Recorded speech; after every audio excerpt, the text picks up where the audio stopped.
Welcome back to episode 6 of making a fan expansion for the Austin Powers collectible card game. Today I've issued myself a challenge in designing the cards for the episode.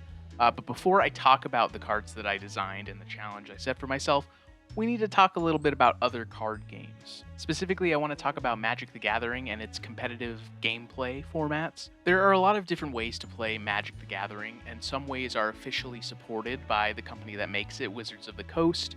For these specific formats, Wizards of the Coast maintains a ban list for cards that they deem too good for whichever format it's referencing.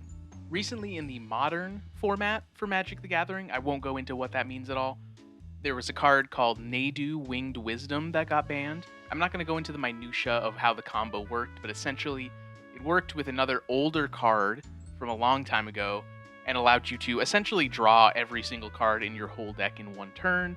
And there are various other cards that make it so that you win the game if you do that. So it was a pretty good combo that made games take so long. It made them go on forever.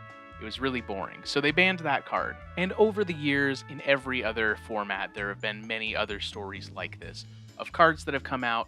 They didn't anticipate them to be that good, and they ended up being really, really good and really, really bad to play against. So that's the challenge that I set myself up for today. I wanted to explicitly design a card with this in mind.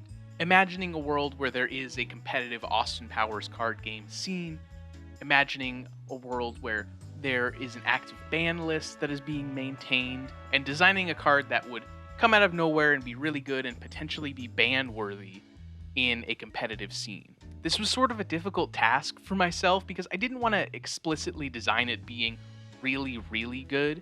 I didn't want to make a card that just said, like, you win the game if you play this card or anything. So I wanted to design a card that at first glance you'd say, oh, yeah, that's good.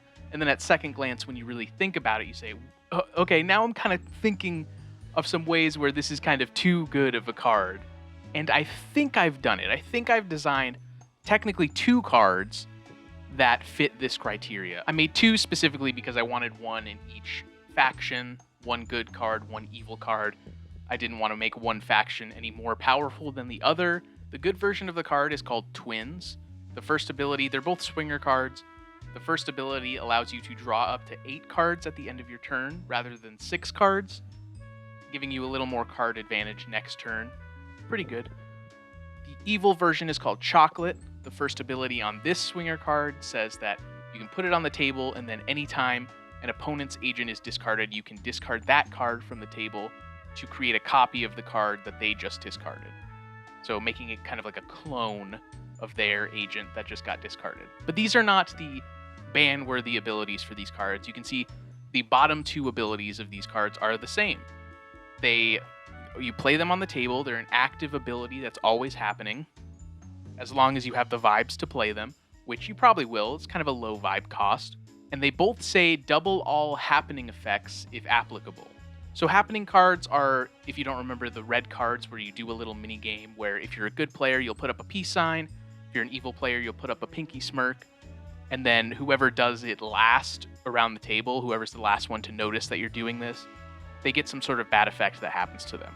With one of these cards out on the field, you'll double whatever effect happens to them. So sometimes it'll say, oh, they discard a card.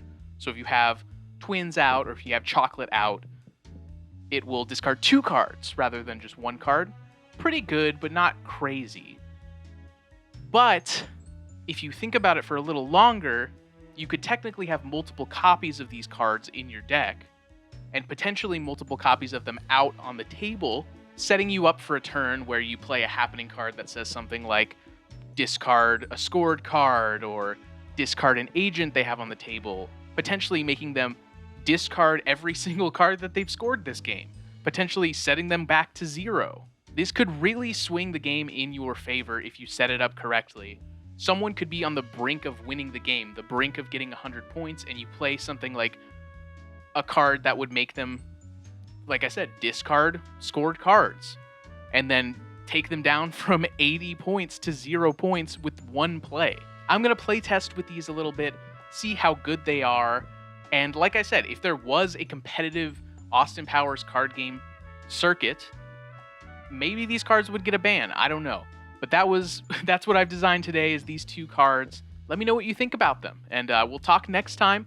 like I said last episode, we're getting close. We're almost there. I'm designing some more cards to show for these last 2 episodes. So, see you next time. Bye.